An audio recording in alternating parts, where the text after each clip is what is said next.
Boa noite. Agradecer a presença de todos vocês. Fico muito feliz de ver a casa cheia, né? Sempre bacana.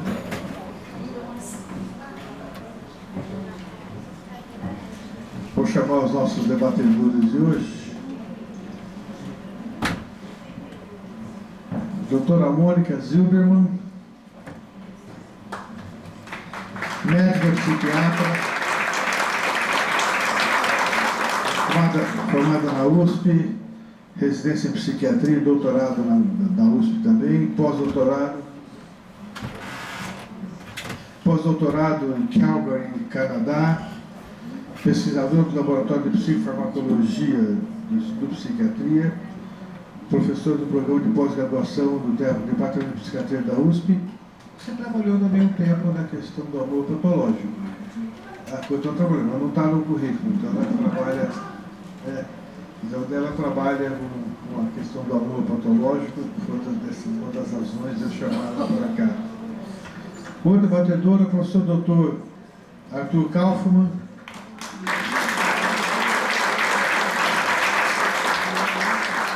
mestre e doutor em psiquiatria,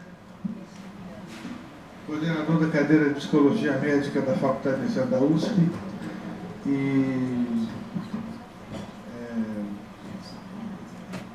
eu chamei aqui uma ocasião porque eu ia chamar o Woody Allen para debater o filme, mas aí não deu. E no filme de hoje eu tomei o cuidado, eu ia chamar o José Carlos Richman para debater, mas achei melhor, não sei se vocês conhecem o Richman, mas o professor do filme é parecidinho com ele, então, mas eu não chamei, eu preferi chamar o Arthur Kaufmann.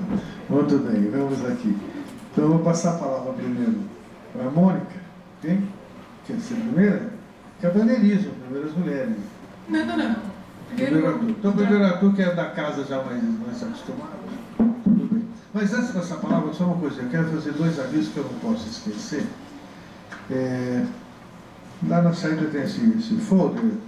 Na segunda-feira próxima, agora às 8h30 da noite, tem uma videoconferência de um projeto que eu desenvolvo aqui, que é o Novo Olhar Novas Atitudes, que é um projeto sobre educação. Mas nesse dia nós vamos estar fazendo uma celebração do ano Internacional Sem Poliomielite, que é um trabalho que o Rotary Club faz do mundo todo, e nós vamos fazer uma videoconferência, uma conferência sobre isso. E também quero convidá-los para uma coisa muito importante para mim, que é no dia 10 de novembro próximo, a partir das 7 da noite, eu estarei lançando um livro novo, na Rua Bahia 843, depois a gente pode lançar os detalhes, na Rua Bahia 843, a Associação Brasileira de Medicina Psicossomática. O livro chama-se O Erro Nosso de Cada Dia. É um livro sobre erro que faz tempo que eu estou fazendo, e agora eu vou lançá-lo em breve. Se vocês puderem me prestigiar, eu agradeço a presença de vocês. Passar a palavra então para o Arthur. Boa noite, é muito bom ver casa cheia. O filme, acho que vocês concordam que valeu a pena, né? O filme é muito bonito. Bom, começar assim. Heinrich Mann, que foi o autor do livro que gerou o filme, ele viveu de 1871 a 1950. Nascido em Lübeck, que é uma cidade portuária alemã, provavelmente é a cidade onde passa o filme. Vocês ouvem o barulho do navio duas vezes, no começo e no fim do filme. Ele foi um crítico muito ousado da sociedade alemã do Segundo Reich, foi em 1871 a 1918. E ele prenunciou com muita antecedência o desenlace trágico que a Alemanha ia ter no século XX. Sobre o pessoal do filme, Joseph von Sternberg, diretor, ele é vienense, famoso pela fotografia requintada, na busca do poético e do exótico. Emil Jannings, o professor, ator suíço, em 1918-19, ele foi considerado o maior ator do teatro alemão. No cinema, ganhou o Oscar em 1928 por Tentação da Carne. O primeiro Oscar foi dele. Mas, por outro lado, ele foi simpatizante do nazismo e por isso foi proibido de voltar a filmar depois da guerra. E, finalmente, Marlene Dietrich, a mais famosa estrela do seu tempo, fugiu do nazismo, juntamente com o diretor Sternberg, indo se instalar e trabalhar em Hollywood. O filme pertence a um gênero chamado expressionista. O expressionismo é um movimento de vanguarda alemão que surge no início do século XX, numa Alemanha abatida e que precisa expressar seu medo e sua dor relativos à Primeira Guerra Mundial.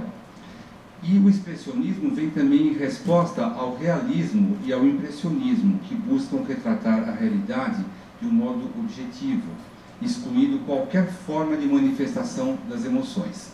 Aqui no expressionismo, pelo contrário, ele busca suscitar as reações psíquicas do espectador, nós. Sejam reações de medo, de terror ou até mesmo de empatia. A prioridade do expressionismo é o eu e a sua visão pessoal do mundo. A atmosfera escura e mórbida do filme reflete um momento difícil da vida alemã. E a trajetória do professor Hart mostra esse clima de desespero e frustração. O Anjo Azul, então, tem influências claras desse expressionismo, como se observa na cenografia, no jogo de contrastes entre luzes e sombras, nos cenários, às vezes parecendo irreais, e na história, que mostra a degradação moral da nobreza intelectual alemã, personificada na figura do professor. O livro O Anjo Azul, A Queda de um Tirano, que é o subtítulo, é baseado nesse romance que foi escrito no período de 1903 1904, que em alemão chama Professor Unrat, oder das Ende eines Tyrannen. Eu já vou explicar esse Unrat. Heinrich Mann diz que seus romances têm um caráter francamente sociológico, que as relações humanas ali apresentadas têm por fundamento as relações de poder na sociedade. A escolha do autor por esse professor como representante de uma degradação moral não ocorre por acaso. Na Alemanha do Segundo Reich, os professores eram tidos como modelos de respeitabilidade e de moralidade. Representavam o poder autocrático do Kaiser com a massa estudantil. Tinham a incumbência de doutrinar os alunos para fazer deles cidadãos obedientes, que é o que ele sempre tenta fazer. Mas Heinrich Mann também se serve dele para denunciar a dupla moral da classe média, onde a sexualidade e as perversões são encobertas por um discurso reacionário e moralista. A figura do professor decadente é uma metáfora a respeito de uma sociedade na qual suas máscaras também despegam. Então, o nome dele, como vocês viram no filme, era Hart, Immanuel Hart. Mas a escola inteira chamava ele de Unrat, porque Unrat em alemão significa lixo, detrito. E onde ele ia, inclusive, tem uma cena em que a legenda diz lixo, lixo, que os alunos falam, mas eles estão em alemão falando Unrat, Unrat. E diziam também, tem cheiro de lixo no ar quando ele passava. Que pessoa era Hart? Um homem idoso, para a época, 52 anos, era idoso. Um homem idoso, sem brilho, só 88. Um homem idoso, sem brilho, sem carisma, aparentemente sem alma e com autoestima muito baixa. Vivia com sua governanta, com quem não tinha a menor intimidade. Na escola não tinha amizade com seus colegas, mal enxergava os alunos na sua frente.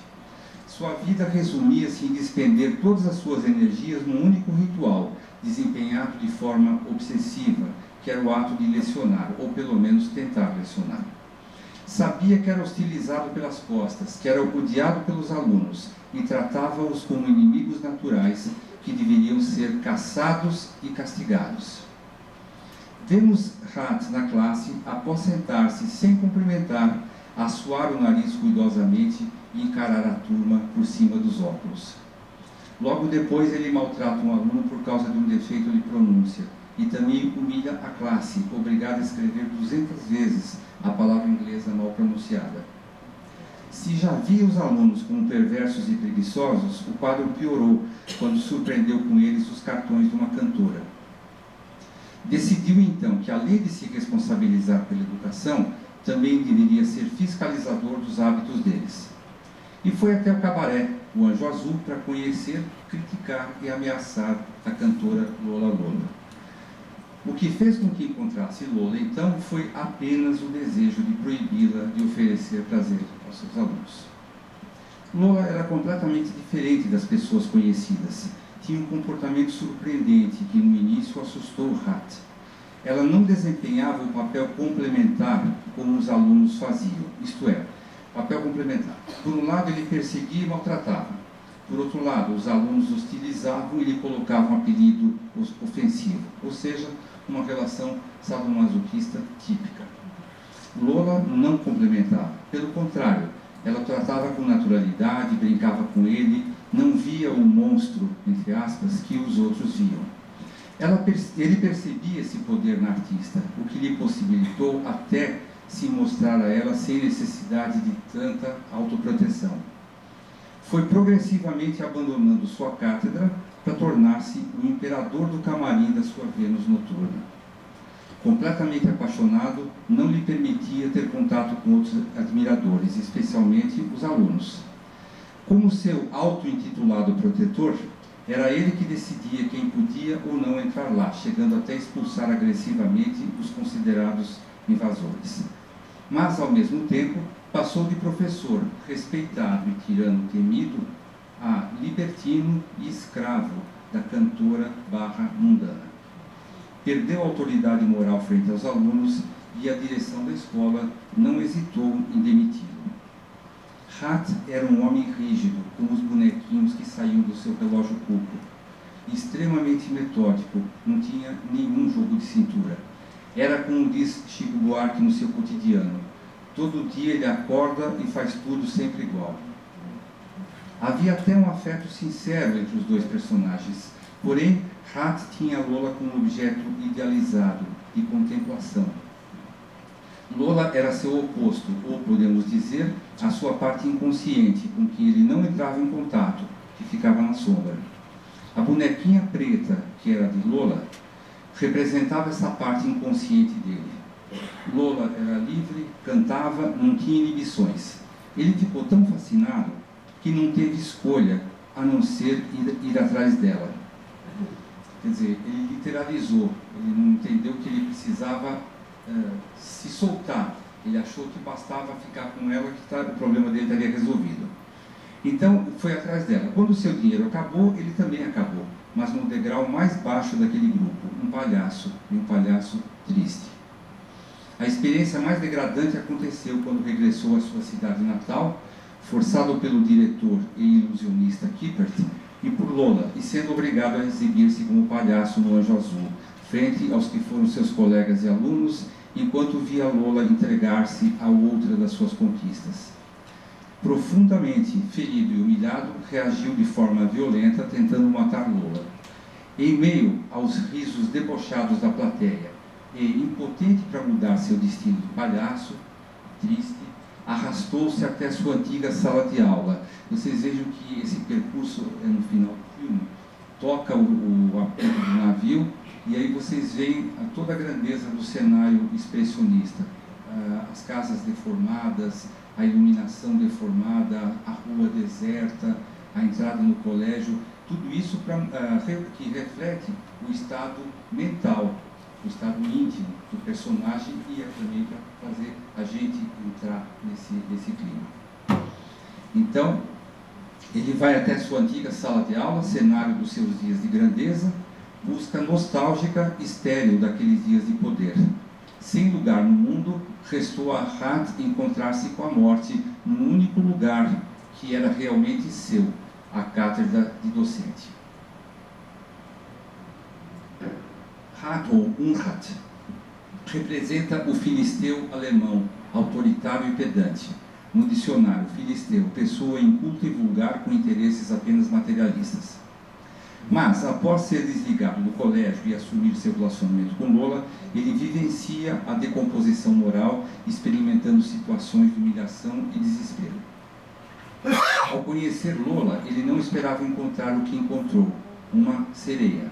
A sereia é um ente mitológico que encanta e seduz o marinheiro, para levá-lo à morte. Esse homem morre enfeitiçado. O modo de vida de Rat, ou Unrat, lixo, era muito propício para que se tornasse vítima de uma sereia. Sua carência afetiva, sexual e de relacionamentos, sua falta de energia de vida e de prazer, ou seja, de eros, tudo isso o levou a ficar fascinado pela cantora. Se ele tivesse percebido que essas características da personagem Lola, o rebolado, era exatamente o que lhe faltava, talvez pudesse ter integrado esses diferentes aspectos de si mesmo, o lado professor e o lado homem. Ou seja, o encontro teria sido para Rat uma enorme chance de integração entre os aspectos conhecidos/conscientes e os desconhecidos/inconscientes da sua personalidade. Lola representava aquilo que o professor precisava saber sobre si mesmo e que, ao mesmo tempo, estava tão distante da sua consciência. Mas ele não pôde compreender a mensagem, e com isso acabou sendo tragado e ficando sem opção, por ter se dissociado e vivido apenas o outro extremo. O que eu falei antes, ele literalizou, ele achou que ficando com ela era suficiente para ele se tornar um homem novo. Abandonou a sua própria existência para segui-la, o que lhe custou a vida. E para terminar, nós podemos também fazer uma leitura desse filme a partir do mito de Lilith. Já ouviram falar em Lilith? Sim. Deus criou Adão e Lilith, ambos do pó. No Talmud, Lilith é descrita como a primeira mulher de Adão. E ela brigava com ele, reivindicando igualdade em relação ao marido, já que eram feitos da mesma matéria. Segundo as versões aramaica e hebraica, quando eles faziam sexo, Lilith não se conformava em ter de ficar por baixo de Adão. E ela dizia, a gente é feito do mesmo material, mas Adão se recusava a inverter as posições, pois existia uma suposta ordem. A ordem é Deus fez assim, então tem que ser assim. E essa ordem não podia ser transgredida e era a condição de equilíbrio, e ela não aceitava. Como Adão não atendia aos seus apelos, Lilith foi embora. Partiu rumo ao Mar Vermelho, onde habitavam os demônios e espíritos malignos. Lilith se transformou em um demônio feminino, a rainha da noite, que se tornou a noiva de Samael, o senhor das forças do mal. Ela deu à luz toda uma descendência demoníaca, na prodigiosa proporção de 100 demônios por dia. Para compensar a tristeza de Adão, Deus resolveu criar Eva, moldada exatamente nas exigências da sociedade patriarcal, feita a partir de um fragmento de Adão. A mulher submissa e voltada ao lar. Assim, enquanto Lilith é força destrutiva, Eva é construtiva e mãe de toda a humanidade. Lilith assumiu sua natureza de demônio feminino, voltando-se contra todos os homens, de acordo com os folclores assírio, babilônio e hebraico. Segundo a tradição, ela seria uma figura sedutora de longos cabelos, que voa à noite como uma coruja para atacar os homens que dormiam sozinhos e os envolvia com toda a sua fúria sexual. Aqueles que resistiam e não morriam ficavam exangues e acabavam adoecendo, enfim, enlouqueciam. Por isso, Lilith também está identificada com o tradicional vampiro. Por sua conotação da sensualidade perigosa, aconselhava-se aos homens que nunca dormissem sozinhos em uma casa para não serem pegos por ela.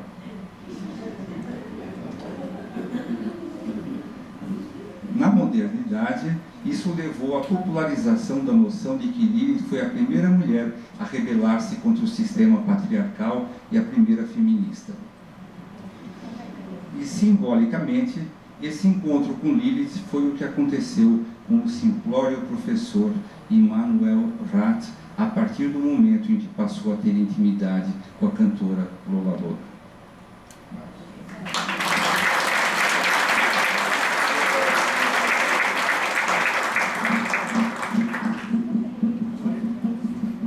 Primeiro quero agradecer ao Vimer,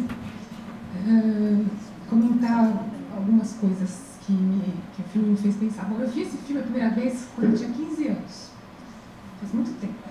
Faz 35 anos. E, nossa, quando eu vi esse filme na escola, né, eu nunca pensei que eu ia trabalhar exatamente com esse tipo de coisa. Porque esse é o tipo de filme que me dá uma aflição horrível, né? me faz pensar em alguns outros filmes mais modernos, né? Porque esse de 1930 é um tanto antigo, né? Mas me faz pensar em alguns como Farrapo Humano, como The Goodfellas. Quando eu assisti The Goodfellas, que é bem mais recente, Os Bons Companheiros, você vai tendo aquela sensação, né? Com o Ray Liotta, ele começa a usar cocaína, vai usando, aí ele tem que, enfim, vai se metendo cada vez mais confusão, começa a traficar, enfim, uma confusão enorme. E também tem Robert De Niro no filme. Em geral, o filme que dá aflição tem o Robert De Niro, assim, porque ele também dá aflição na gente. E você vai ficando assim, gente, mas por que não para? Por que não dá um passo atrás? Né? Por que não consegue evitar, porque está tão claro, os sinais estão tão claros, né? Um outro filme que me fez lembrar é o Lobo de Wall Street, esse muito mais recente, né? Assim, mas, nossa, tá bom, né? Já está ganhando tanto dinheiro, para enquanto está ganhando, né? E essas pessoas não conseguem evitar, né? Elas não conseguem evitar de parar. É um professor respeitado, um professor muito vaidoso, né? Daí que eu concordo muito com o meu professor ali. Gente, vocês não sabem, mas ele me deu aula quando eu estava no 3º ano da faculdade. Né? E é um professor muito querido. Eu achei que você falasse, mas eu não sou tão velho assim. É que ele era dos professores mais jovens, gente, por isso. Enfim, um cara vaidoso, e aí concordo com a questão da autoestima, né? Assim, que precisa de tudo isso em volta para ser, né? Essa pessoa. Agora, é muito interessante como esse filme se desenvolve, né? Me chamou a atenção logo de cara aquele palhaço.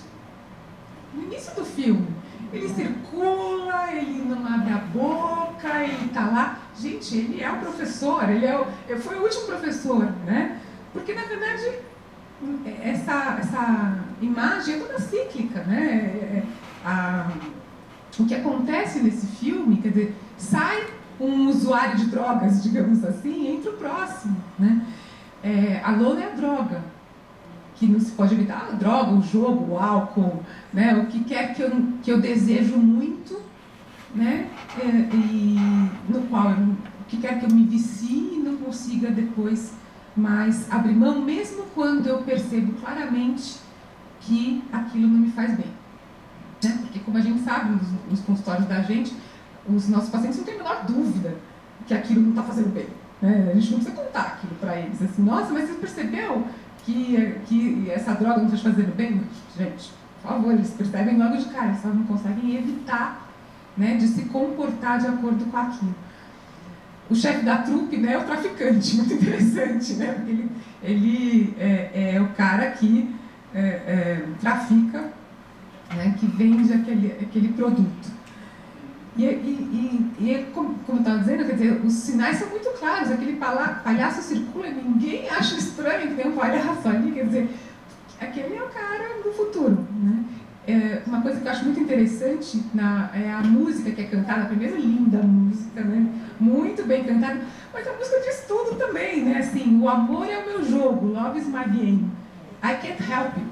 Eu não consigo evitar fazer o que eu faço. A Lola não consegue evitar de ser a sedutora, assim como a droga não consegue evitar de ser a droga. Ela faz isso mesmo, ela vai lá no seu cérebro, lá entra no seu sistema de recompensa e ela faz você querer aquilo, mesmo que aquilo não te faça mais bem, e mesmo que você pare, inclusive, de sentir prazer com aquilo, né? Porque, de novo, todos os nossos pacientes drogados são capazes de dizer muito claramente: eu nem sinto mais prazer, mas eu não consigo parar de usar, né? E a situação é exatamente... Me lembrou também a história do escorpião, né? Que ele promete: eu não vou te picar, eu vou te picar. Depois no final ele fala assim: desculpa, é minha natureza, eu não consigo evitar, né? Eu acho que isso vai se repetindo de uma maneira muito clara. Só para terminar, uma coisa que eu achei interessante, já que o Arthur estava levantando alguns pontos em relação a esse filme, né? A Marlene Dietrich acabou morrendo de alcoolismo, né? E eu também não sabia, eu fui dar pesquisado, né? Sobre essas pessoas, porque a gente fica muito curioso de saber o que acontece com essas pessoas, né?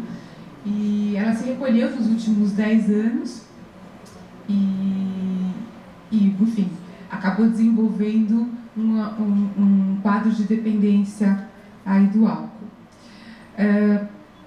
Para terminar a missão, eu comecei a estudar essas questões relacionadas à obsessão amorosa, né, a partir do momento em que um paciente que eu estava acompanhando, na verdade eu estava acompanhando uma paciente, porque na verdade eu estudava mais mulheres com dependência de drogas, né, esse foi minha tese de doutorado, e o marido entrou, né, e ele falou assim: doutora, eu entendo ela perfeitamente, na verdade, porque ela é minha droga, ela é minha cocaína, não consigo viver sem ela, né? E aí eu falei: nossa, mas que interessante isso que ele está dizendo, é verdade. Ele falou: eu entendo, eu sei que não dá para evitar, o que eu sinto é muito parecido com o que ela sente, né? E aí a gente começou a estudar e hoje a gente estuda isso junto, né, Arthur? Oi? Então, aí que... Oi? Então, aí onde é que é o limite, né? Se a gente usar de novo a analogia da droga, onde que termina o uso que eu estou controlando, né? E aonde começo a ser controlado pela droga, quer dizer, na dependência eu não tenho mais o controle. Quando a gente sabe que até um certo ponto, antes de chegar na dependência, eu não tenho controle. Aliás, a maioria das pessoas que usam drogas tem controle. É uma minoria que não tem, que desenvolve. E a nossa dúvida é exatamente essa, quer dizer, até onde vai amor e aonde começa uma obsessão, né? E aí é isso que a gente está estudando, justamente. Então, a idealização que o Arthur falou é um dos pontos, né? Porque para a gente ajudar a diferenciar, uma das coisas muito importantes que acontecem é essa sensação de que ela precisa de mim, né? Ela não vive sem mim, eu não vivo sem ela, não vive sem mim. Tudo isso vai ajudando a formatar aí uma coisa, às vezes, de obsessão. Muitas pessoas se humilham absurdamente, né? Então, a humilhação que a gente vê, por exemplo, do professor é uma coisa que a gente vê com muita frequência. E aí não tem amor, né? Quando já começa uma coisa de humilhação, acabou, né? O amor não pode ser humilhante, né? Tem que parar antes, né? Tem que conseguir parar antes. É isso. Acho que a gente pode conversar, né?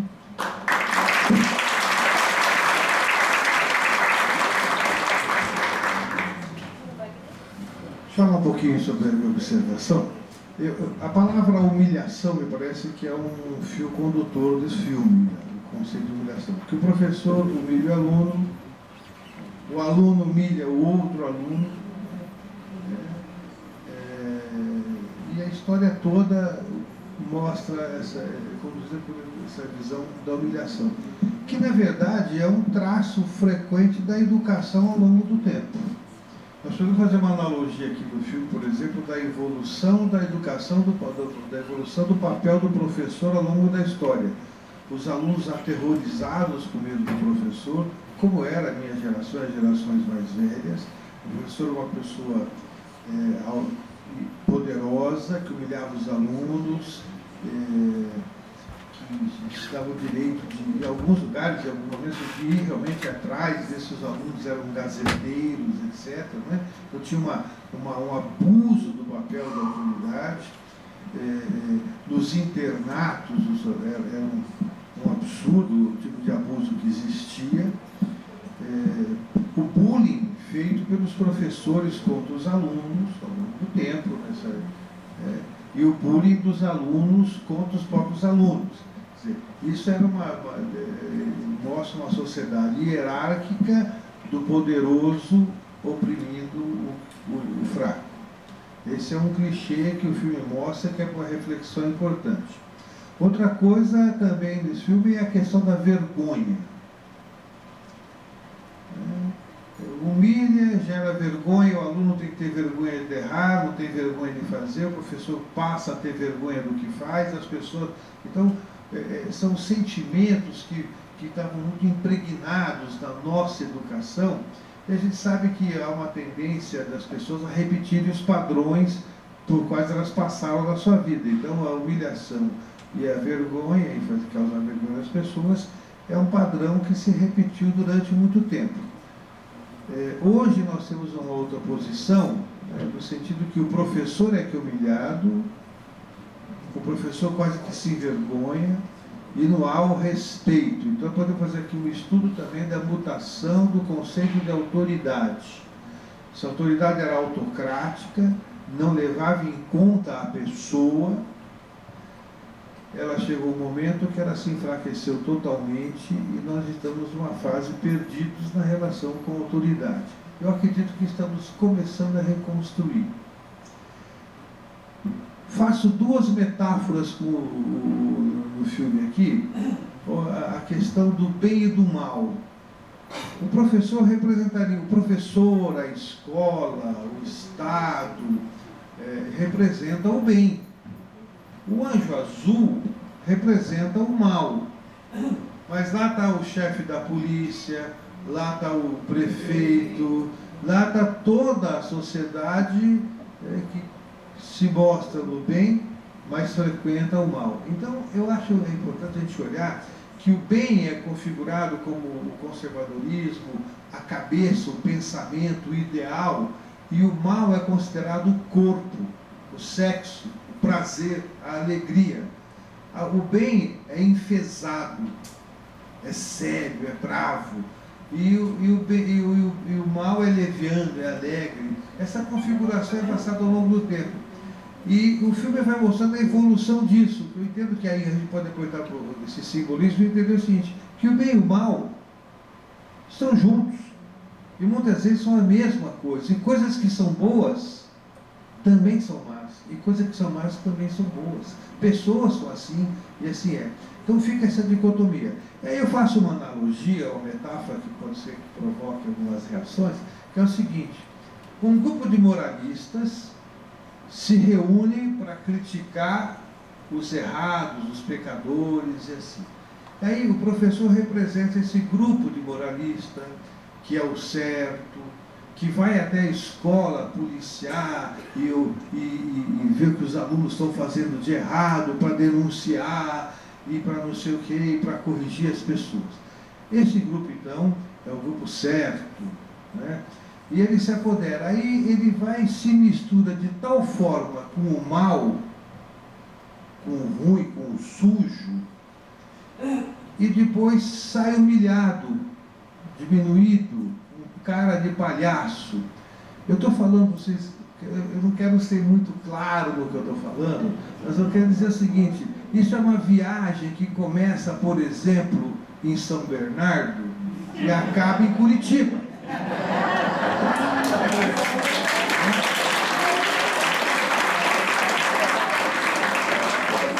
Os detentores do valor moral. Passando por Jesus.com. Então, é um movimento que começa assim, os puros, né, vão lá para acabar com os maus, e de repente os puros se transformam em tão maus quanto os maus que eles combateram antes, né? Na verdade, né, então é o seguinte, tão ou mais, né? Então assim, não mostra na verdade uma questão, esse eu entendo que é um amadurecimento que a sociedade precisa ter, no sentido de entender que o bem e o mal estão juntos. Não há quem faça o bem que não faça o mal também. É inerente, ele frustra, para fazer o bem você frustra. Todo pai é espírito de porco. Eu costumo dizer nas aulas da faculdade para os alunos, que a gente dá aula de relação médico-paciente, que a gente dá treinamento para ser espírito de porco. Porque pai é espírito de porco, professor é espírito de porco e médico é espírito de porco. Por quê? O cara vai no médico, ele quer uma notícia boa e quer se tratar, mas ele não quer parar de fumar, de beber, de comer açúcar, comer sal, quer fazer sexo sem camisinha e quer dormir a hora que... Quer dizer, aí a gente fala, você precisa parar de fumar, é espírito de porco. Então, né, Então o bem, ele passa pelo mal. Quer dizer, nós temos que ter esse olhar. E muitas vezes as pessoas vão buscando o ideal, aquilo que não tem problema, sabe, o remédio que não tem efeito colateral. Não existe. Né? Mas se não tem, não funciona. Né? Porque ele tem as coisas são amarradas à natureza de tal forma. Então é uma reflexão importante sobre essa dialética entre o bem e o mal, para não chegarmos no fim, entender que quem acolheu o professor ali foi o professor que o mandou embora. E o mandou embora dentro do contexto, tinha que fazer naquele momento. Então uma reflexão importante sobre a questão do bem e do mal. Outra coisa importante é esse processo da educação, a educação autocrática que humilha, que o Reich diz, porque por que o Hitler, um homem só, e 8% da população, que na verdade era nazista, dominou um país inteiro? Porque a família e a escola fizeram o papel de tirar das pessoas os desejos próprios. As pessoas sem desejos próprios, sim, elas são manipuladas e vão aceitar morrer em nome do outro. Então isso é um traço da pedagogia antiga que fazia guerreiros, jovens que iam morrer em nome dos outros. Né? Faziam guerreiros, que era o nazismo, o fascismo, etc. Né? Então, essa é uma reflexão importante. Nesse aspecto, a nossa educação anárquica, confusa brasileira, nos protege um pouco dessa tendência dominadora. Aqui as nossas ditaduras são... Diz que vai para o inferno aqui, mas no inferno falta gás. De alguma forma, é um lado positivo do negativo. Né?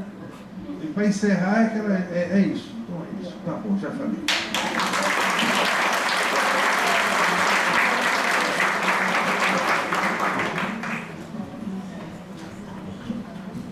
Muito bem, vamos lá. Alô? Eu queria fazer uma pergunta ao Wimmer.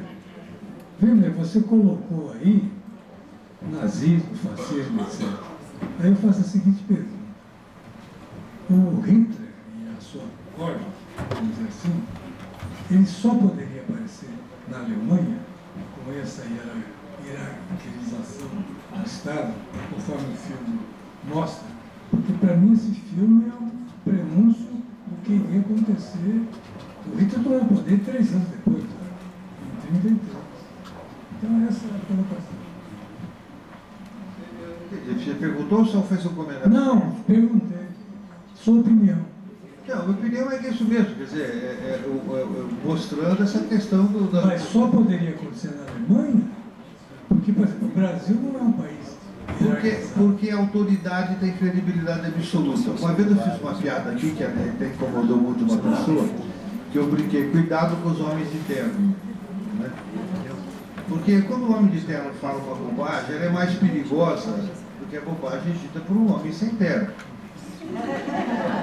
Ainda mais se ele tem um currículo, professor, doutor, papapá, terno azul marinho, gravata vermelha, coisa dourada, né? Então, assim, a bobagem dita por uma autoridade é mais perigosa que a bobagem de uma pessoa que não está investida de autoridade. Então, numa instituição dessa, uma instituição da Alemanha, a coisa acontece porque havia uma credibilidade muito grande na autoridade, as pessoas obedecem. Né? Então a gente tem que sempre tomar cuidado com a pessoa que fala difícil. Né? Essa é uma orientação que eu dou para os jovens. Pai que é sabido demais atrapalha muito a vida dos filhos.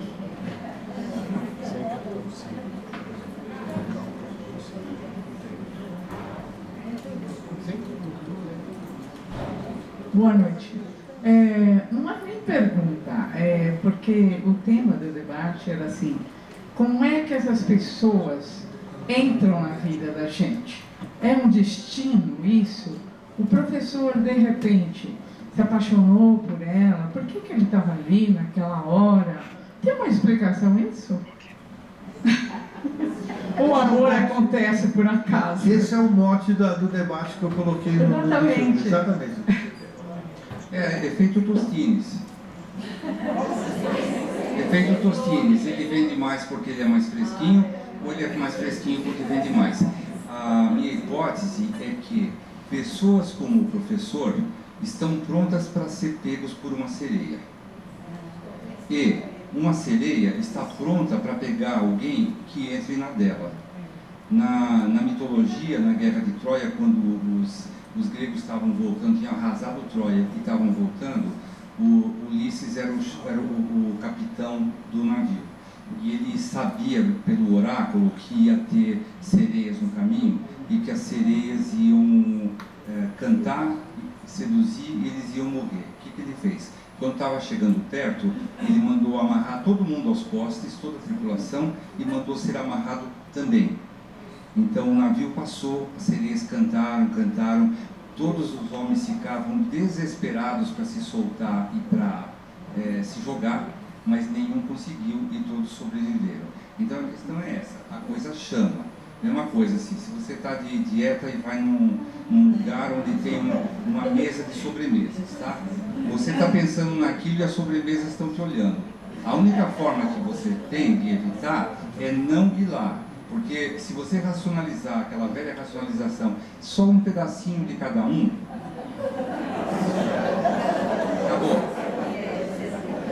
Então, mas eu... Então aquele bordão que todo mundo fala, os opostos se atraem, esse tem fundamento? Porque vamos dizer que ela era... Aquele jargão, os opostos se atraem, tem fundamento? É exatamente isso, porque sempre falam isso, né? No caso, ela era um artista e coisa e tal, e ele é aquele professorzinho, coisa e tal. Dizem que isso é assim, mas eu queria saber a sua opinião. Eu posso dar... Não, eu ia só comentar que, na verdade, assim, se a gente olhar bem para o filme, que eu acho que espelha bem a realidade, o salão está cheio, né? E não é todo mundo que cai na sedução da Lola. Todo mundo acha ela linda, porque ela é linda, né? Acho que não tem dúvida disso. Mas só o vulnerável é que entra, né? O salão estava lotado, nem todo mundo entrou nessa viagem. Ela, inclusive, ela está cantando e fala uma hora, todos me desejam, todos me querem, todos me amam, né? Mas é o seguinte, mas não há dúvida, né? Eu quero separar duas coisas aqui, da sereia e da nossa Lola.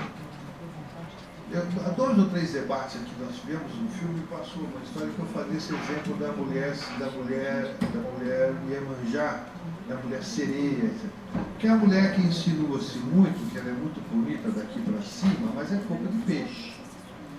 Ela mata os homens, né? É o mito. O homem vai atrás da Iemanjá ou da mulher sereia e ele vai morrer afogado. O pescador ali, e é um culto grande por esses símbolos, né? As mulheres. Mas elas são fatais mesmo. Pior que morrem, não dão. O cara morre no desespero, indo atrás dali. Existe essa mulher sedutora que ela seduz, ela dá uma olhadinha. E o cara vai e não acontece nada.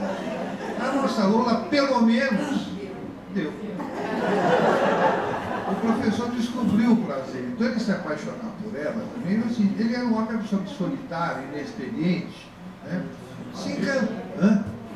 Se encantou para ele. Eu não sei se ele morreu. Como seria? Não sei se ele já estava morto antes, né, quando era professor só, sem vida, ou se ele morreu, valeu a pena, pelo menos 4, 5 anos ele se divertiu um pouquinho, né? Mas então, essa questão está assim, quando eu propus porque as pessoas entram nas nossas vidas, eu ponderei, tem pessoa que entra na vida da outra para destruir mesmo, a gente se atende um paciente e fala assim, cara, todo mundo está vendo, dizendo para ele, só ele não está vendo que ele está no barco furado. Outras vezes você tem uma pessoa que está com alguém que está dando uma força, vai para frente, só ele não vê que está num barco bom, né? Então, por que as pessoas entram nas nossas vidas? A minha intenção, quando propõe isso, é levar uma reflexão das nossas histórias, né? Porque muitas vezes as pessoas morrem para manter um casamento, né? Elas morrem de... Isso, é esse mesmo, nesse mesmo, exatamente. né? Então, então, muitas vezes as pessoas morrem para preservar a instituição do casamento. Isso é um fato que a gente observa muito, né? E aí eu quero se questionar, o que cada um prefere, né? Essa que é a questão. Só complementando,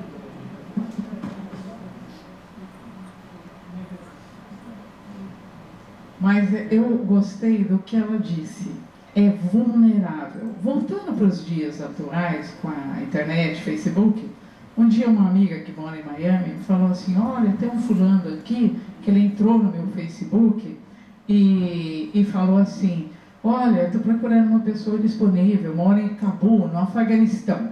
Aí ela falou, dá uma olhadinha. Aí eu vi, era um bonitão e coisa e tal. Aí eu escrevi para ela assim, vem cá, esse Matheus é seu amigo? Ela falou, não. Ele apareceu querendo uma companhia, eu falei que você era solteira e coisa, estava de viajar. Aí, agora ela falou essa palavra, eu falei, eu não sou louco, eu achei que era teu amigo. E isso acontece agora frequentemente com as mulheres que estão vulneráveis. Elas acreditam naquele fulano que vai viajar, coisa e tal. Só para encerrar. Muito obrigada. Não, mas tem um português no Facebook que já causou estrago com duas mulheres que eu tratei. Não sei se elas tinham a ver. O cara prometeu, tomou 500 mil reais de uma mulher. Quebrou a família dela. Porque o cara vai, seduz, vai pro todo, aí ele começa dando um presentinho, ela se encanta e vai, e aí ele dá a isca, depois ela entra. Mas isso existe mesmo, tem que tomar cuidado com essa questão. Agora, só uma coisa importante, o simbólico. Como que uma aliança e a palavra casamento estraga a vida de uma mulher? No filme. A mulher, o cara dá aquilo, o cara pode não valer nada. No caso do professor da Maria. Mas na hora que der, a mulher, o cara fala, eu estou querendo casar, já estou com a aliança na mão, e eu tenho um terreno lá no Morumbi que eu quero construir uma casa.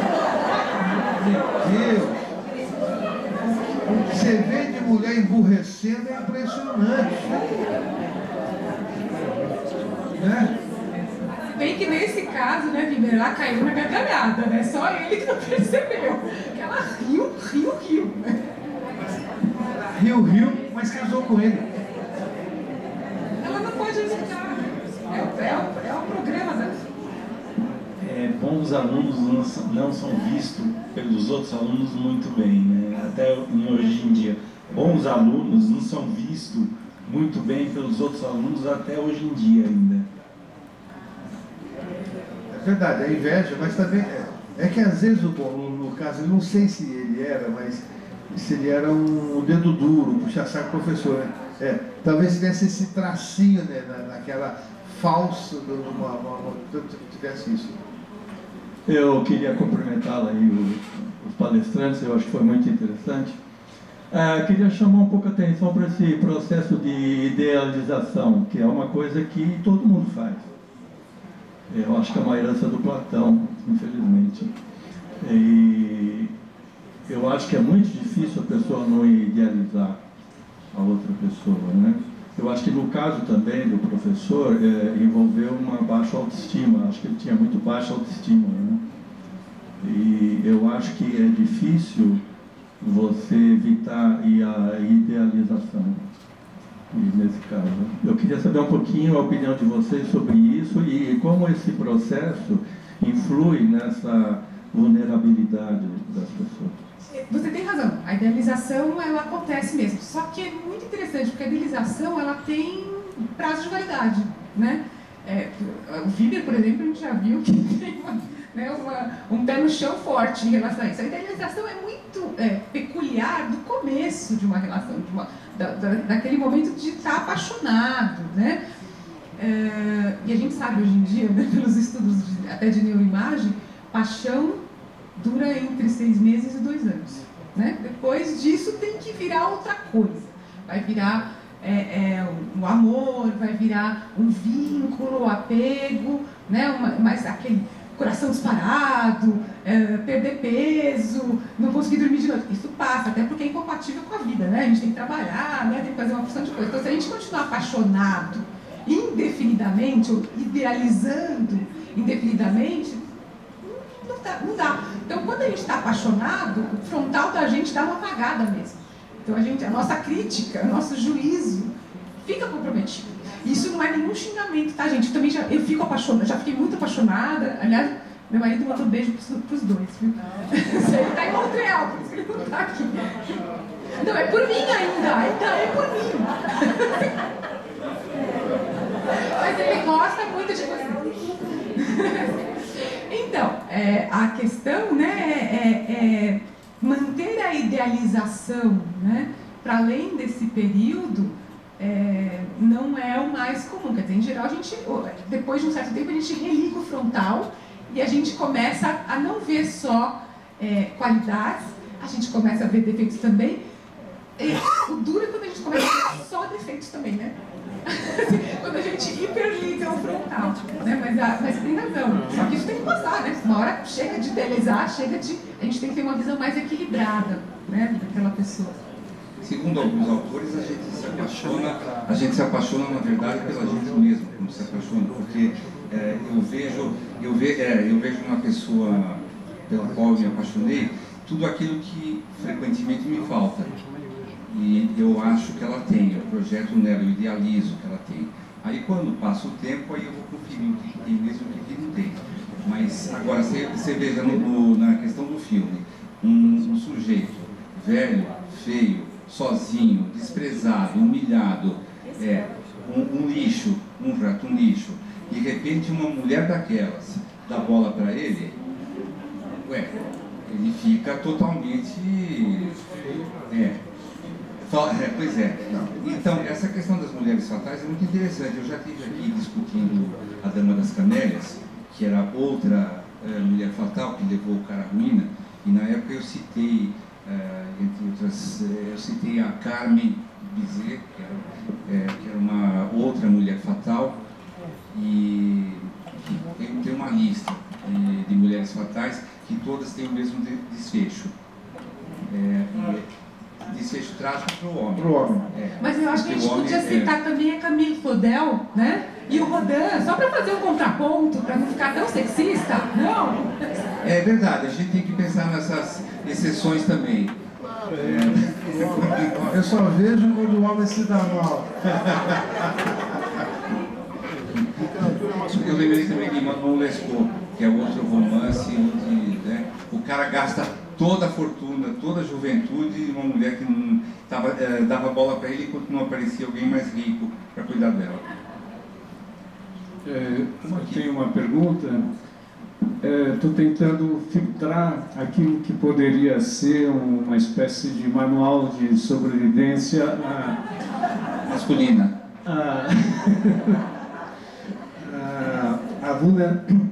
A vulnerabilidade, né, que todos temos, a idealização, conforme foi dito, e o que eu ouvi assim que me pegou, acho que chega mais perto, né, gostaria de perceber se é por aí mesmo, é essa questão que foi dita do controle. Enquanto você pode estar no controle, dado que vulneráveis todos somos em maior ou menor grau, né?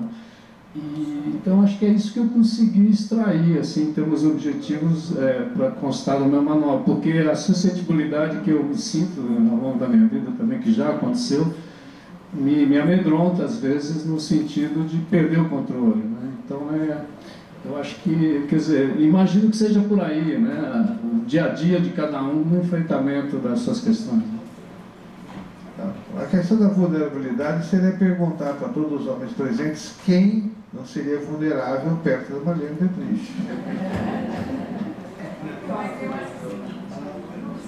Nem a pau, Juvenal. Eu disse nem a pau, Juvenal. Pera, pessoal, o microfone aqui, senão não dá para... Você quer falar? Pode ser. Não, mas ele está pedindo a mais tempo. Olha... Ok, obrigada. No caso do professor, eu acredito que... Perdão? Fala você primeiro. Ok, obrigada. No caso do professor, eu acho que não poderia ser não a Lola, ou a Maria, ou a Joana, ou a Esther. Importante que ele estava procurando uma tábua de salvação pela situação que ele vivia. pela aparência dele, que não era assim tão simpática.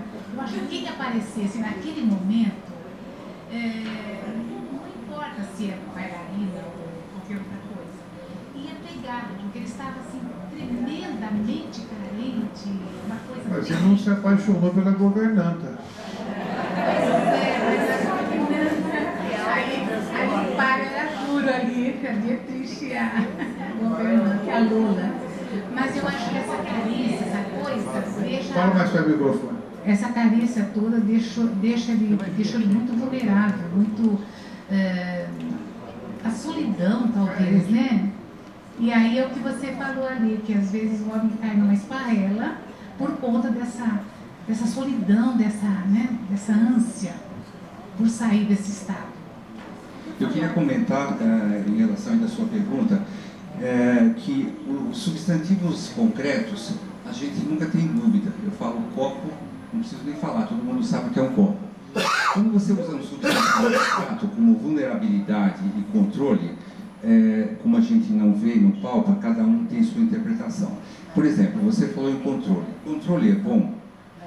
Se você não tiver controle, se você tiver muito pouco controle, você escorrega e cai. Se você tiver controle demais, você não se envolve com ninguém. Você é tão controlado que as defesas vão impedir que você se aproxime ou que alguém se aproxime. Então tem que ter um nível legal de controle. Qual é? Não sei. Acho que depende de cada um e depende da sua própria biografia para saber qual é o melhor controle. Por isso que é tão difícil. A mesma coisa a vulnerabilidade. Todo mundo aqui é vulnerável. Igual? Claro que não. Uns são mais, outros são menos, só que não dá para medir. Fiber, o momento ali, aqui, o momento do bem e do mal da vida dele, eu acho que foi mostrado ali com a presença do palhaço. Que o palhaço aparece na porta enquanto ele estava, o primeiro palhaço aparecendo na porta ali. Depois, quando ele mudou a vida, o palhaço desaparece. Então eu imagino o seguinte, que todo mundo, num determinado momento, quando vai mudar uma situação dessa, alguma coisa deve acontecer para um aviso, para prestar atenção no que você está fazendo, né? Então você vê que ele não se sentiu tão bem como ele esperava poder se sentir depois que ele propôs o casamento, né? Parece que ele não foi tão feliz como ele esperava que seria. E o palhaço desapareceu, né? Quem era aquele primeiro palhaço? Está correto, mais ou menos, a minha observação? Eu não sei te responder, mas me chamou muito a atenção o palhaço vai ser 3 ou 4 cenas, sempre em silêncio, de uma forma marcante. Eu não entendi o significado, o simbolismo dele, mas ali tinha realmente, o palhaço tinha uma coisa importante, não falava nada e tinha uma expressão marcante, como observador. Eu não sei, eu não consegui alcançar ainda, talvez alguém diga aí. Eu achei que era eu sou você amanhã. Eu acho que era a metáfora do que acontecer, né? Não sei. O ciclo vai se repetindo, né? Pode ser, eu não vejo. Lá atrás agora. Eu tenho uma questão aqui que eu acho que coincide, eu não sou psicóloga, enfim, mas eu acho que coincide com estudos que houve da psicanálise e da histeria. Eu acho que essa mulher, a Marlene Dietrich, ela é linda, sabe do seu poder, e ela até avisa ele, quando ela ri, que não chegue para ela, olha o perigo que eu apresento. E ele, eu acho que ele precisava, ele tinha aquele limite que ele precisava ultrapassar, e ele foi experimentar. Agora, a minha questão é a seguinte, que papel essa mulher faz? Que essa mulher seduz e recolhe, seduz e recolhe. Não é a histeria, não é alguns aspectos não é uma mulher que é completamente malvada e também não é uma mulher que é tão generosa, assim, ela avisa ele. Ela avisa ele quando ela ri, quando ela tira sarro dele e ele vai adiante. Mas tem outro lado, nós estamos crucificando muito essa mulher. Não, por isso mesmo, eu acho que essa mulher não é essa vilã. Eu acho que essa mulher, ela avisa ele. Ela avisa que o papel dela é outro. Ela tem um papel do teatro, da arte, das coisas, das alegrias, dos libidos. Mas olha, ele não. Mas a mulher a sereia é diferente dela. Ela não me parece uma sedutora pura. Veja uma coisa importante. Ele também se apaixonou por ela porque ela o tratou como uma pessoa. Ela o percebeu como pessoa. Ela deu direito a ele de ser ele mesmo, de jeito de comer, de ser, de fazer. Ela validou o bicho dele, a vida, a criança dele. E aquela cena do ovo, da galinha e do galo, aquilo é uma das cenas mais importantes do filme, no sentido da construção da pessoa. Ele sai do ovo e vira gente.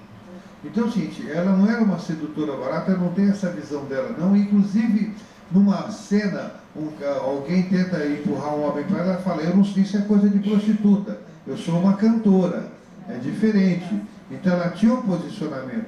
E vários outros a procuraram ali e ela rejeitou. Eles tiveram um momento de felicidade. Eu até posso, não sei se eu estou sendo romântico, apaixonado por ela também, para defender, mas é o seguinte, a impressão que eu tenho é que ele não soube viver com a mulher que ele tinha. Ele quis tirar a liberdade dela, né, viu aquelas fotos, ele sabia, ela não mentiu em nenhum momento para ele. Ela mostrou quem era ela. É exatamente, né? Então ele sabia, olha, isso aqui te ganha dinheiro nesse negócio aqui. Eu rio, eu tenho um caminho, meu caminho é da arte, você escolhe. E ele... Então, essa era a maior qualidade dela, e aí quando eu entendo que a questão de juntar o bem e o mal, a maior qualidade dela era ser ela. Ela era, e outra coisa, ela não era histérica, porque o histérico tem um tipo de pele, um tipo de movimento, uma coisa meio estudada, meio rígida. Ela não tinha isso, ela era espontânea. Né? Ela era uma mulher apaixonante, tá certo? Mas ela foi honesta o tempo todo. Chegou uma hora que não aguentou, o cara não sabia viver com ela, né? Aí pronto. Então, emendando um pouco isso que você está falando, eu acho que o professor, a Lola, embora ela tivesse essa vida aparentemente, essa vida boêmia, essa vida aparentemente libertina, ela não era uma libertina. Ela era uma cantora, ela era uma mulher da noite, ela era autêntica, ela era livre, ela era sensual, ela tinha uma sexualidade, ou seja, ela tinha tudo aquilo que o professor precisava e que estava na persona dele. Ele aparentava ser íntegro e era o que ela era, vivendo daquele jeito. Ele aparentava ser uma pessoa que estava ali, era by the book, né? Enfim. E, na verdade, ela era essa pessoa que tinha contato com ela mesma. Por outro lado, ele também tinha o que ela precisava, que era essa suposta, esse papel aparente de respeitabilidade, de integridade, de ser o professor, que à época era a profissão. Né? Então, quando você pergunta, poderia ser a Lola Maria, eu acho que teria que ser aquela que tivesse aquilo que ele precisava e que ele conseguiu ver nela. Ele precisava integrar a sensualidade, a sexualidade, a vida livre, a liberdade, enfim, a vida mesmo, o Eros. E ela também precisava de um pouco daquela aparência de bem aceito, né? Que o professor trazia. Não é da aparência, ela precisava da pessoa que a tratasse como pessoa. E precisava do cara que tinha grana, que bancava ela, enfim, porque quando o dinheiro acabou, é a hora que ela termina também. Eu acho que foi ele, quando o dinheiro acabou, ele se destruiu, não foi ela. Não sei, eu acho que é da relação. Eu acho que a relação não persistiu porque a relação foi literalizada, como o Arthur falou, foi para o concreto, ou seja, eles não entenderam o que um precisava no outro de si mesmo. Ou seja, quando você se relaciona com outra pessoa, você encontra nela coisas que você precisa, mas são suas, não são dela. E se você não entende isso e leva para o concreto, acaba destruindo a relação. E eu acho que foi isso que aconteceu. A relação se destruiu porque eles literalizaram. E não entenderam e não trouxeram para eles aquilo que era o que eles precisavam, de fato. O bem que o senhor falou é bem isso. Aquele filme O Egípcio, o senhor assistiu? O Egípcio ele era médico e não era faraó. E a prostituta entendeu até o fundo do pai dele por causa do trabalho. Era um relacionamento com o Egípcio. Interessante.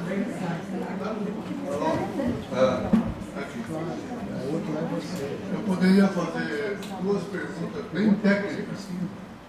Eu admiro a procura de você, os temas. Eu penso que se fizesse uma enquete aqui, a Marlene Dietrich, esse filme foi tão famoso que foi feita uma outra versão. Concorda? Ela já estava um pouquinho mais velha, mas não era mais velha, estava mais bonita, menos moça. E esse filme teve tanto sucesso que foi regravado. Eu acredito que o pessoal daqui, eu estou com quase 80, esse pessoal daqui não assistiu esta versão, assistiu a outra versão. Será que eu estou errado? Quem levanta a mão, quem assistiu outra? Não sei. Porque essa gravação é muito ruim. É de antes de 1950. É 30, 1930. Pois é, então em 1954, por aí, ou 60, já tinha uma gravação perfeita de um filme melhor. Agora, uma outra curiosidade técnica. Houve quem falasse aí, a Tortura da Carne foi que ele trabalhou? Tortura da Carne? Um outro filme que transcorre mais ou menos desse tipo. Ele era bem de vida, a família bem, daí ele se ilude com uma pessoa e acaba no... mostrando que o bem, o mal está no corpo, né? É a tortura da carne. É a tortura da carne, então o seu único pecado é o mesmo filme, né? E descreve esse mesmo tema. Eu agradeço. Eu queria também fazer então um comentário técnico, que assim, esse filme foi lançado em 1º de abril de 1930. O primeiro filme sonoro, que é O Cantor de Jazz, é de 1927. Então o cinema sonoro estava começando. E o diretor fez um monte de intervenções para mostrar um som importante. Por exemplo, naqueles apitos do navio. Por exemplo, vocês veem que no camarim, quando a porta está aberta, tem todo aquele barulho ambiente. A porta fecha, magicamente passa. Na sala de aula, está em silêncio. O professor abre a janela, tem aquele coro das meninas, que parece uma aula de canto numa outra sala. No começo do filme, a cena dos patos, ela levanta a porta, faz barulho, barulho da água do esguicho. Então é um monte de coisas que ele estava fazendo propositalmente para mostrar que o som era uma ferramenta de trabalho no cinema moderno. É o primeiro filme sonoro no alemão. Eu observei que quando o professor ele entra num lugar no Anjo Azul e falou que era a figura do professor, eu acho que ali foi um nível intelectual, uma figura importante na sociedade que é um professor, chegando ali naquele lugar Anjo Azul. Então ele chega como uma pessoa de destaque, que não era comum um professor estar frequentando aquele lugar. E outra cena que mostra, que eu achei muito legal, é quando ele passa aquela noite com ela e tem o bonequinho, o passarinho, e na hora que ela serve o café, que ele pega 3 doses de açúcar e ela fala que ele é doce. Então, essa relação, assim, o encontro dela me pareceu uma coisa muito mais singela mesmo, onde ele estaria se expondo ele como ser humano, uma pessoa, um carinho. É isso que me passou. Ela trouxe a vida para ele, né? O pássaro, o açúcar, ela deu valor, validou a pessoa dele, deu valor a ele. E aí nós podemos refletir também sobre a diferença entre personagem e pessoa. O professor é uma personagem, ele é uma pessoa. A cantora, a prostituta, que fosse, é uma personagem. ela é uma pessoa. E os dois se relacionaram na pessoa, não na personagem. Só que eu entendo que ele não estava pronto para aquela relação. Aí ele começa a ficar enciumado, começa a tirar a liberdade dela e tira a essência. Isso é muito comum no ciumento, né? Se apaixona pela pessoa alegre, feliz, comunicativa, depois começa a cortar a alegria dela, a expressão, a felicidade, aí mata, destrói a pessoa e fala assim: pô, mas você não é mais a mesma de antes. Tá. É só um comentário. A ideia parece que frutificou, porque ultimamente, sei lá, uns 3 ou 4 anos eu vi um filme americano que era uma comédia. É o sujeito que vê a mulher linda e todo mundo vê a mulher como ela é, gorda, grande, imensa. É bem interessante, mas é dentro dessa linha do que ele procurava nela, ouvia nela aquilo que ele precisava. Enfim, esse tema deve ser bastante explorado por... O amor é cego, né? Com certeza. Pessoal, está na nossa hora, se alguém vai ser, nós vamos ser breve. Vamos lá. Sim, vai. Eu achei assim a figura dela uma pessoa maravilhosa, uma pessoa doce, uma pessoa inocente, que justifica o título do filme, Anjo Azul. Eu vi tudo isso essa beleza. E ele se encantou com essa beleza dela, porque ela era pura.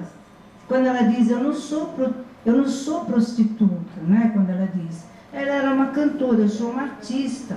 Então, e quando ela se relaciona com ele, foi da forma mais pura possível.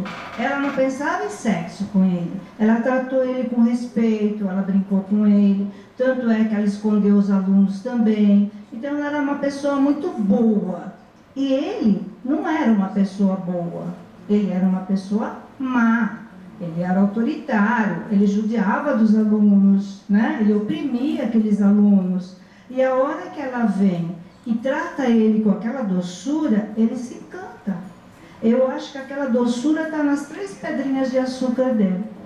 É assim que eu vi. Não, é isso mesmo, eu também concordo plenamente com você. O simbólico da doçura, do passarinho, do açúcar, é ela mesma. Ela deu doçura à vida dele. Era uma casa, né? Ela tinha um lar, né, nesse aspecto. Né? Eu acho que tem, o que vocês estão dizendo, que eu acho que assim, não tem, de novo, né, a pessoa inteira boa, a pessoa inteira má, quer dizer, todos nós temos conteúdos bons e maus, né? Acho que fica claro, né, que ali não se trata, acho que disso, né?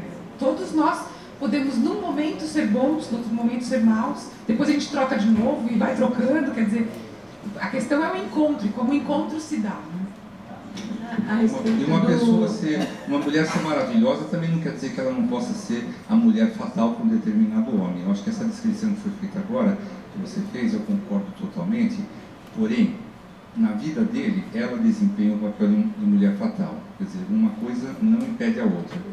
Eu acho, complementando o que a Mônica falou. Eu vejo que tem muita mulher que é fatal, mas ela foi fatal para ele porque ele tinha fatalidade dentro dele. Exato. Ela não era uma mulher que jogava um contra o outro. Né? Ele que não sabia lidar. Eu acho que era muita areia para o caminhãozinho dele. Muita areia. Última pergunta. A respeito do título, o Anjo Azul. O azul aí não seria o blue em outro significado do inglês? Triste. O blue é o triste. Ou que mais assim, não a cor, mas o triste. O envolvimento com esse anjo, o que vai te levar, né? A alegria, mas depois também assim, o que eu posso permitir que seja feito comigo antes que me destrua, né? Então assim, amar, gostar, tudo bem. Mas o que eu vou permitir que o outro faça comigo? Aí é que está o ponto, né? Que acho que é importante saber na relação, né? Interessante. Vamos sortear os brindes agora. Pessoal, infelizmente, nosso tempo voou. Mas é bom isso. Felizmente, Vamos aqui, enquanto eu vou fazendo o sorteio, já vou pedindo para vocês uma salva de palmas aos nossos debatedores.